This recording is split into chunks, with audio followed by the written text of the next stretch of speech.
Hi, this is Don Simmons. I'm with the Mindful Society, where mindfulness is a way of life. I'm very excited to have with me Mandara Cromwell. Hello, Mandara. Hi, Don. Hi.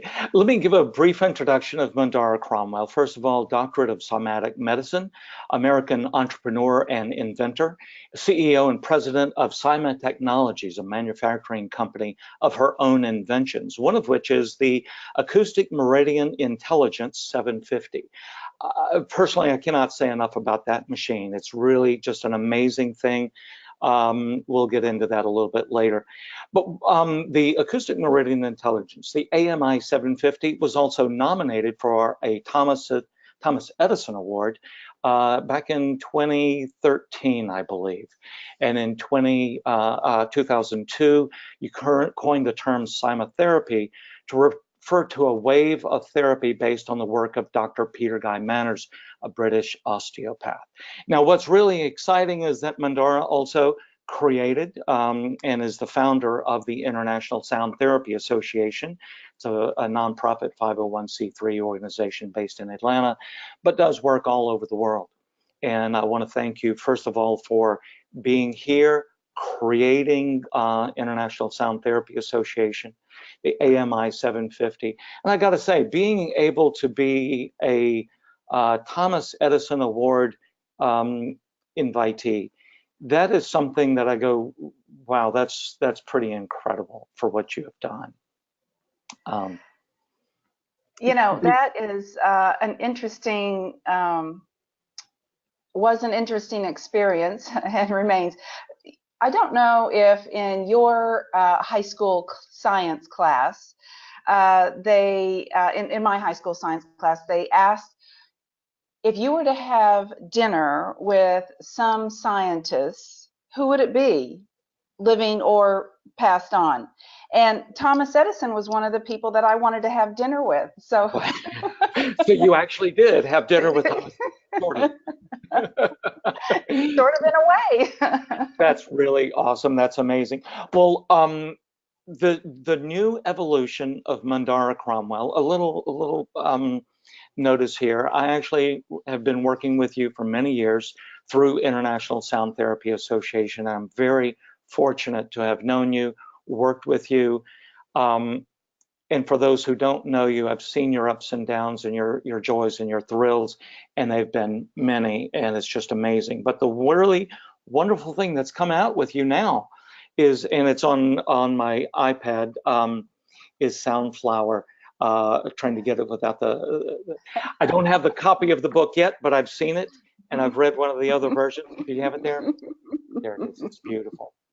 First of all, Soundflower. How did the word Soundflower come up? What is a Soundflower? That is one of the things about the book that people will, I hope, resonate with. My journey to come up with the name Soundflower. The book is not just about my journey. There are a couple of other main topics in the book. And one of them is we find ourselves here on this planet, and one day we go, where am I? What am I doing here? Am I here to do something specific? And suddenly, one day I became aware that I was having memories of, different threads that were starting to pull together. And that there were sounds, symbols, all kinds of things showing up in my world that were pointing me in a particular direction. And I think a lot of people will resonate with this in their own path. Yeah. And also, the book is about, keeping the faith. When you really believe, of course, there is one chapter where I talk about the dark night of the soul, and how, when you really stay focused on what's important to you in your heart, that somehow or another, that commitment pulls you through to the next stage of your what you're here to do. And so I think a lot of people will resonate with that. How Soundflower came up is, I started my journey in the growing up in the Catholic Church, and in that time, I lived in the farmlands of Kansas, and we didn't have really a library. What we did have within our family was our own personal library of the mystic saints, like Saint Francis of Assisi and Saint Catherine of Siena, Saint Rose of Lima, and Saint Teresa of Avila. And growing up, I always thought, oh gosh, if I could just be a flower in the garden of the Lord. Because, see, I thought everybody was having mystical experiences. I was reading historical figures that they were talking about their experiences, thought this must be normal. So, fast forward to, the 2001, when I became aware of the work of Dr. Hans Jenny, and he coined the term cymatics, which is the science of making sound visible.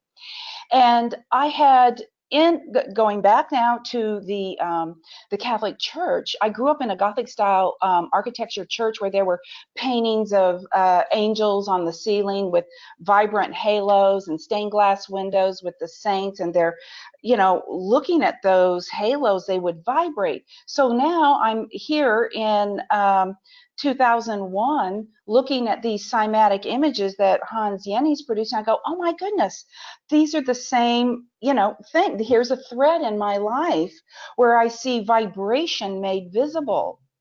And then a few years later, I meet John Reed, who is the innovator of the cymoscope, the modern day version of an instrument to make sound visible.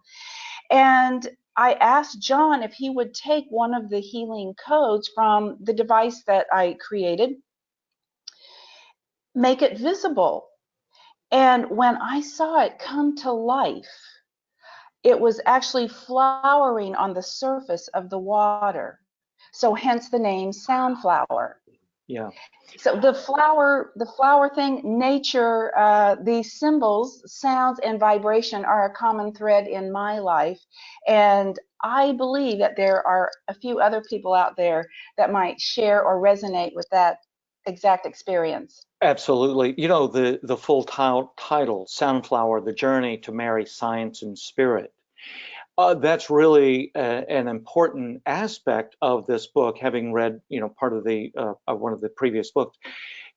The concept of using this imagery, not only, from hearing the audio, the audible part of the sound, but also to be able to see the visual representation of sound, how it imprints on the mind and what it may do. And if you think about the beautiful sound or the beautiful flower, what it imprints with you. Let me ask you, why do you think a book like this is important in the world today? Again, I think that there are a lot of people out there who will resonate with my story. I also think that it's important for people to know that when you embark upon the path of an entrepreneur, that there are trials and tribulations. And like I mentioned a little earlier, there is a chapter in there where I had a dark night of the soul. And though I didn't include all of the parts where I've been, tripped over a tree root, or thrown off my horse, or thrown over the the cliff, or under the bus, or I think Linda Ronstadt already wrote a song about that. Lied to, cheated on, thrown over, whatever. Yeah. I left those juicy parts out, but I did really focus on a very profound experience that I had with a dark night of the soul. And I think there are a lot of people out there who they come to that, and there's doubt. And I talk about doubt in my book, because every time we have one of these experiences, we go, wait a minute, am I making this up? Am I imagining this? Or is the universe really showing me this window of possibility? Nobody would believe me if I did this, you know? So I think people will resonate with that also. And then finally, you just started to touch on it, the importance of being able to see sound made visible is really crucial. It's today, the scientists tell us that we process 4 billion bits of information every second. And 10 million of that is through the visual. So being able to see is so important. And now that we can see sound made visible. So I'm going to go to another part of my book of how I came up with this idea of the Soundflower experience, because the visual just catapulted me into a whole nother dimension. So in my early in my book, you'll read about my time where I met Swami Muktananda, and I went to India and I studied the Vedic tradition. And in Vedic science, which, by the way, neuroscience is proving these days, in the Vedic sciences that goes back thousands of years, a lot of the viewers and listeners today will resonate with the Sri Yantra. And so the yantra is a geometric composition that is said to express the coming into creation. And when we meditate, spiritual adepts have long meditated on the Sri Yantra to achieve higher states of consciousness. And so when I saw this healing code, this Soundflower emerge on the water, immediately I thought, wow, if, like the spiritual adepts who use the Sri Yantra to achieve higher states of consciousness, what if we could look at this geometry of a healing code? Could that help people heal? Because one of the things that we find out, Dawn, and you so wonderfully portray in your classes, we are spiritual beings having a human experience. And sometimes when we get here to this plane of duality, we get a little distracted or lost. So how do we get back to ourselves? And the key is, this has been proven over and over again. I'm not saying anything new here. This is proven to achieve this state of harmony and balance is meditation. And nobody has time to meditate anymore. Unless you have truly yourself accessed those higher states of consciousness. I have so many people, and I'm sure you do too, say, I don't know how to meditate. I can't meditate. I just have too many thoughts in my head. So I see this as an opportunity to use the visual of sound in this beautiful, and it's not computer generated. These images are actually from the Simoscope laboratory, where it's a very controlled scientific setting. And these sounds have been proven. I have done research with, MRI, thermal imaging, ultrasound, different types of technology to look at the shifts in the physical body and in the energy field. And they do have a profound effect. And I think we're coming to a time where sound is the easiest way to access these states of healing and higher consciousness. Understandable. It's really amazing that you talk about that people don't have, or they say they don't have that time to be able to do that. And as you know, I have a 1-minute meditation that has now gone over 1 million views. And it's just that 1 minute that really makes a difference when done over and over again. And I believe that's that same thing with you and the Sri Yantra, as well as the Soundflower itself, being able to sit with that image, relaxing into it, which I've done with the image that you can download on your website, which is beautiful, and thank you for that. To be able to download that and look at it, to feel it, to see it, and breathe with, taking in almost that beautiful essence like a flower. And that's really so wonderful to be able to do. I think it just sort of shifts everything in the brain, just It sort of does. brings you into that state of consciousness that really is elevated.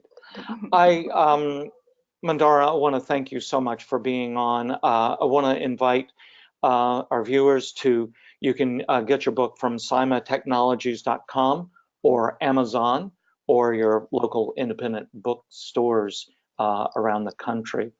I want to have you back on at another time to talk about the acoustic meridian intelligence, the AMI 750. I'll not say a lot right here about it, but it worked for me. And it has saved me thousands of dollars, honestly, in my own healing process. Mandara, you are a gift to the world. Is there anything else you would like to say or comment on? I'd like to invite your viewers to visit my website, and it's cymatechnologies.com. That's with the C, C-Y-M-A, technologies.com. And if they click on the media page, they can scroll down and see a free cymaglyph, and they can download that free cymaglyph Soundflower that you were referring to and gaze into the heart of the Soundflower. That's Thanks for beautiful. having me. You bet. You've got more sound glyphs in your book, right? And people can look and Oh, meditate.